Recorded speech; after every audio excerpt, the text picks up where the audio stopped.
नमस्कार मित्रांनो, मी डॉक्टर धनंजय गुंड, आर्थिक नियोजन व विमा सल्लागार तसेच संचालक G&G वेल्थ आयकॉन्स.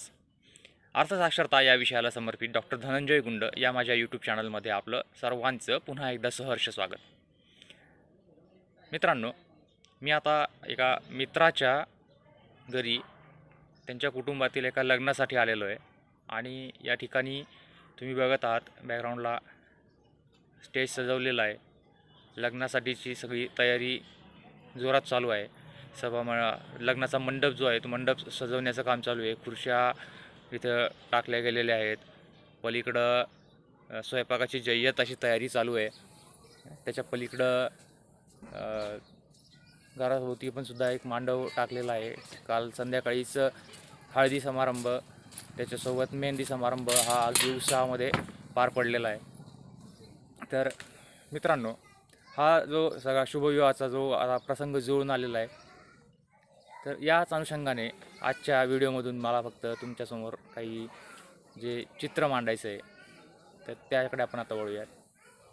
मित्रांनो, मुलीचं लग्न किंवा मुलीचा शुभविवाह हे त्या कुटुंबामधल्या त्या पित्याच्या त्या मात्याच्या आयुष्यामधील एक सगळ्यात मोठा असा क्षण असतो. त्या मुलीच्या आयुष्यातला सगळ्यात मोठा असा क्षण असतो. लहानपणापासून त्या मुलीला जे हवं ते सगळं ती हट्टाने आग्रहाने ती मागत असते. कोणाकडे?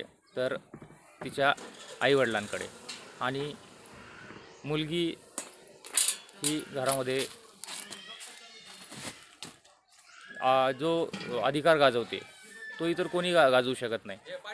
तर असं मुलीचे सगळे हट्ट, तिच्या आवडी निवडी, तिच्या इच्छा आकांक्षा सगळ्या पूर्ण करत असताना आईवडिलांना जो संतोष मिळत असतो, तर त्याचीसुद्धा त्या आनंदाचासुद्धा किंवा त्या समाधानालासुद्धा काही आपण कल्पना करू शकत नाही, शब्दात वर्णन करू शकत नाही. असं तो मुलीचं सगळं प्रेम, आपुलकी, माया या कुटुंबामध्ये कुठल्याही कुटुंबामध्ये मुलीची कायम असते. त्यामुळे बऱ्याचदा आपण असं म्हटलं जातो की पहिली बेटी धनाची पेटी किंवा दिव्यापेक्षा पंथी बरी, अशा वेगवेगळ्या गोष्टी या पूर्वापार चालत आलेल्या आहेत. तसंच ही मुलगी हळूहळू शाळेत जाऊ लागते, शिक्षण पूर्ण करू लागते, त्याच्यानंतर हळूहळू वयात येते आणि समाजाच्या रीतिरिवाजांप्रमाणे समजा 18 वर्ष, 20-22 वर्ष, 25 वर्ष वयात येते. त्यावेळेला मग आईवडिलांना, विशेषतः तिच्या आईला तिच्या लग्नाची खूप घाई होते. आता ज्या वेळेला तिचा लग्नाचा समारंभ पार पडायचा आहे, त्यावेळेला तिला यथोचित असा वर संशोधन करण्यासाठी आप्तेष्ट, नातेवाईक, मित्रपरिवार सर्वजण हा अगदी उत्साहाने त्याच्यामध्ये सहभागी होतात आणि एक यथोचित असा वर तिच्यासाठी शोधला जातो. तिथपासून तर लग्नाच्या कार्यक्रमापर्यंतचं जे घरातलं वातावरण असतं, तुम्हीसुद्धा अनुभवलेलं असेल. प्रत्येकाच्या कुटुंबामध्ये बहिणीचं लग्न झालेलं असेल, मुलीचं लग्न झालेलं असेल किंवा जवळच्या आप्तेष्ट परिवारापैकी कोणाचं जरी मुलीचं लग्न झालं असेल, तर त्यावेळेचं जे वातावरण असतं कुटुंबामधलं, तर तो जो आनंद ओसंडून जात असतो त्याला काय आपण वारंवार राहत नाही. इतकं ते प्रफुल्लित असं वातावरण त्या महिना, 1.5 महिना, 2 महिना त्या कुटुंबामध्ये असतं आणि त्याच्यानंतर हुरहुर लावणाऱ्या अशा आठवणी त्या कुटुंबामध्ये असतात. तर मित्रांनो, आता विचार करा की आपली कन्या आहे, तिचा शुभविवाहाचा सगळा बेत प्रसंग जो आपण आहे तो आखलेला आहे आणि अशा वेळेला 2 प्रकारचे चित्र त्या कुटुंबामध्ये असू शकतात. एक म्हणजे त्या मुलीच्या लग्नासाठी जो काही विवाहासाठीचा जो सगळा ताळमेळ असणार आहे, जे सगळे ज्या सेवा सुविधा ज्या उभ्या करायच्या आहेत, त्यासाठी जो लागणारा आर्थिक बाजू आहे, तर त्याच्यामध्ये 2 चित्र दिसून येतात. पहिलं चित्र पाहूयात आपण की मुलीच्या लग्नासाठी समजा संपूर्ण कार्यक्रमासाठी एक 8-10 लाख रुपये, 12 लाख रुपये खर्च येणार आहे आणि त्या कुटुंबाची तशी काही तयारी नाही आहे. अशा वेळेला ते चित्र कसं तयार होणार?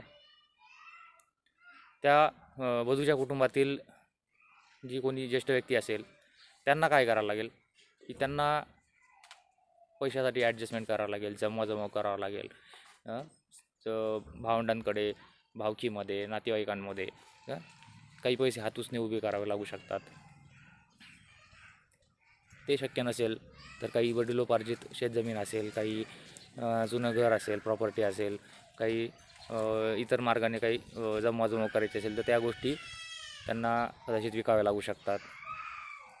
त्याच्या व्यतिरिक्त आणखी जर विचार केला तर हातूसने पैसे जवळ होऊ शकत नसतील, लगोलग समजा जर का अशी कुठली प्रॉपर्टी विकून पैसे उभे करण्यासारखी जर परिस्थिती नसेल किंवा तशा प्रॉपर्टीजही नसतील, अशा वेळेला तिसरा पर्याय असतो तो म्हणजे कर्जाच्या मार्गाने पैशाची उभारणी करणे. आणि अशा वेळेला मग सहजासहजी कर्जसुद्धा उपलब्ध होईल का नाही हा एक प्रश्न असतो. जरी झालं तरी त्याचा परतफेडीचं पुन्हा तिथून पुढे त्या वधूपित्याला डोक्यावरती कर्ज आणि तो टेन्शन ते असणार आहे ते कायमस्वरूपी पुढचे 10-15 वर्ष ते फेडण्यात जाणार आहेत.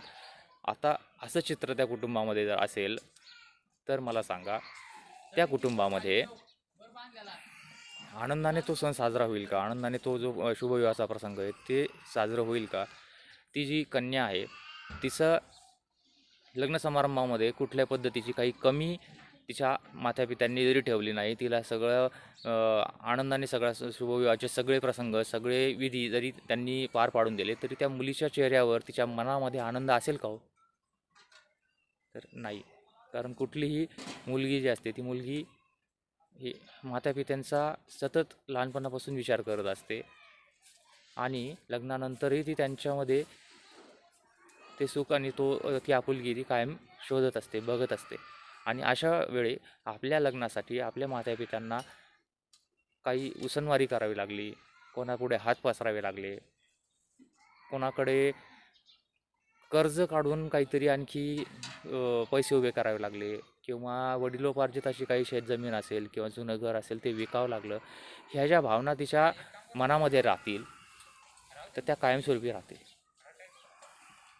त्याच्यामध्ये ती जरी लग्नाच्या वेळेला क्षणापुरती चेहऱ्यावरती आनंदाचं हसू असल्याचं जरी आविर्भाव असेल तरी तिथून पुढे सुद्धा माझ्या लग्नासाठी आईवडिलांना खूप कष्ट सोसावे लागले, त्यांना कर्जबाजारी व्हावं लागलं, ही भावना तिच्या मनामध्ये कायमस्वरूपी तिला सलत राहील.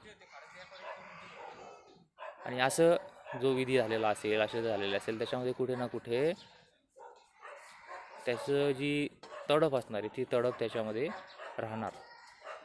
आणि आता या उलट चित्र बघूयात आपण की दुसरी मुलगी आहे, तिच्या मातापित्यांनी तिच्या शुभविवाहासाठी जी काही तयारी लागणार आहे त्याच्यासाठी मुलीच्या जन्मापासून किंवा तिच्या 1-2 वर्षाच्या वयापासूनच तयारीला सुरुवात केली आहे. आणि त्याच्यासाठी मुलीच्या नावे म्हणा किंवा पालकांच्या नावे म्हणा काही बचत बाजूला ठेवायला सुरुवात केलेली आहे. कारण देवाने त्या काळामध्ये कन्यारत्नाचा जन्म दिलेला आहे, त्याचसोबतच त्या कुटुंबाला कन्यादानाचं एक सगळ्यात मोठं पुण्य आणि सगळ्यात मोठं सुखसुद्धा त्या कुटुंबामध्ये दिलेलं आहे, हाच त्याचा अर्थ असतो. आणि त्याला योग्य असा न्याय देण्यासाठी त्या कुटुंबाने त्या मुलीच्या, त्या कन्येच्या अगदी जन्मापासून किंवा तिच्या 1-2 वर्षाच्या वयापासूनच पैशाची साठवणुकीला आणि नियोजनाला सुरुवात केलेली आहे. अशा वेळेला काय घडेल, ज्या वेळेला त्या मुलीचं लग्नाचं वय येईल, ती लग्नाच्या वयात येईल, म्हणजे साधारणतः 20, 22, 25 वर्षाच्या वयामध्ये येईल, त्यावेळेला मुलीच्या शुभविवाहासाठी लागणारी समजा 10-12 लाख, 15 लाखाची किंवा त्या कुटुंबाच्या हौशेप्रमाणे किंवा रीतिरिवाजांप्रमाणे 20-25 लाखाची जी काही गरज असणार आहे तर ती अलगदपणे अगदी एकदम सोयीसोयीने त्याची उभारणी करून ती रोख स्वरूपामध्ये ती रक्कम तयार झालेली असेल. आणि मग त्यावेळेचं जे शुभविवाहाचं जे चित्र असेल त्यासाठी कुठंही ॲडजस्टमेंट करणं, कुठंही लाचारीने किंवा कुठेही मजबुरीने पैशाची जुळवाजुळव करणं किंवा मग इच्छा आकांक्षांमध्ये कुठेतरी ॲडजस्टमेंट करणं, अशा सगळ्या गोष्टीला काही गरज राहणार नाही. अगदी मनाप्रमाणे सर्व रीतिरिवाज, सर्व गोष्टी ज्या आहेत त्या पार पाडण्यासाठी मुबलक असे पैशाचं पाठबळसुद्धा त्या कुटुंबामध्ये उपलब्ध असणार आहे. आणि मग कुठेही कशाची कमतरता नसणार आहे, आनंदाला कुठेही विरजण लागणार नाही, त्या आनंदामध्ये कुठलाही सल नसणार आहे. आणि अशा पद्धतीने जो शुभविवाह साजरा केला जाईल तो त्या कुटुंबाच्या, त्या आईवडिलांच्या आणि त्या मुलीच्या आयुष्यासाठी सुद्धा कायमस्वरूपाची एक स्मृती किंवा एक आनंदाचा असा एक तो क्षण किंवा तो सोहळा बनून जाईल. आणि आयुष्यभर त्या मुलीच्या मनामध्ये जी भावना असेल ती आनंदाची, कृतकृत्यतेची, समाधानाची ती भावना असणार आहे. आणि आईवडिलांनासुद्धा डोक्यावर कुठल्याही पद्धतीचं कर्ज म्हणा, उपकाराची भावना म्हणा, असं काहीही कोणाकडून सुद्धा त्यांना तो सल असणार नाही आहे. तर अशा पद्धतीने जर का शुभविवाहासाठी कन्याच्या किंवा आता आजच्या पिढीमध्ये फक्त मुलीच्याच नाही तर मुलांच्यासुद्धा शुभविवाहासाठी हौस असेल, रीतिरिवाज असतील, तर खर्च होणारच आणि खर्चासाठी पैशाचं नियोजन हे लागणारच. तर अशा पद्धतीने जर का आपण मुलांच्या लहानपणापासून, जन्मापासून जर काही सुरुवात केलेली असेल तर ते पालकांच्या एका कौटुंबिक सामाजिक जबाबदारीला हे पाठबळ देणारं, पोषण देणारं, सपोर्ट देणारं, आधार देणारं असं ते एक खूप चांगली बाब घडणार आहे. अगदी लग्नमंडपातूनच लाईव्ह असा हा व्हिडिओ बनवलेला आहे. थोड्याफार त्रुटी याच्यामध्ये राहू शकतात. जसं तुम्ही बघतायत माझ्या मागं स्टेजवर एक छोटीशी कन्या जी आहे, छोटीशी मुलगी आहे, ती बागडते आहे. मागच्या बाजूला जे स्टेजवरती फुलांचं डेकोरेशन आहे तर ती त्या फुलांच्या सोबत ती खेळते. अशा काही त्रुटी राहिल्या असतील, परंतु त्यासुद्धा समाधानकारक आणि आनंदाच्याच त्रुटी आहेत. काय बेटा हाय कर. तर थोड्या त्रुटी राहिल्या असतील, काय असेल तर तो एक लाईव्ह असा समारंभामधून घेतलेला व्हिडिओ समजून तो पदरात घ्या. आणि अशासाठी आपल्या कुटुंबामधील लहान मुला-मुलींच्यासाठी, त्यांच्या आनंदासाठी, त्यांच्या शुभविवाह प्रसंगासाठी भविष्यामध्ये एक कृतकृत्यता आणि संपूर्ण समाधानकारक असा तो शुभविवाह घडण्यासाठी, पैशाचं पाठबळासाठीची पूर्वतयारी करण्यासाठी, बचतीच्या नियोजनासाठी लवकरच आपल्याला समक्ष भेटून मार्गदर्शन करण्यासाठी आपण भेटीची वेळ ठरवूयात आणि नियोजनाला सुरुवात करूयात. संपर्कासाठी माझा मोबाईल नंबर आहे 9890918430 आणि 7669777352. धन्यवाद.